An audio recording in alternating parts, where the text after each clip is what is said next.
আমাদের এখানে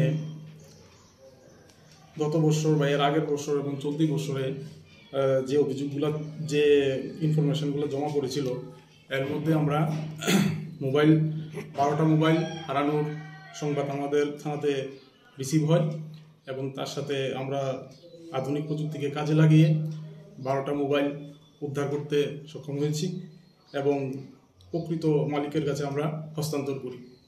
বিগত 2023 সালে আমাদের থানার স্টাফ এবং অফিসার 100টি মোবাইল উদ্ধার করতে সক্ষম হয় এবং প্রকৃত মালিকের কাছে এগুলি হস্তান্তর করে। এই প্রক্রিয়ায় যে আধুনিক প্রযুক্তিকে যে কাজে লাগিয়েছে, এটাতে আমাদের এএসআই মতিলাল মালাকারের অগ্রণী ভূমিকা আছে। আজকে যে 12টা মোবাইল উদ্ধার করে প্রকৃত মালিকের হাতে তুলে দেওয়া হয়েছে, এগুলি মানে কবে থেকে অভিযোগ জমা পড়েছিল?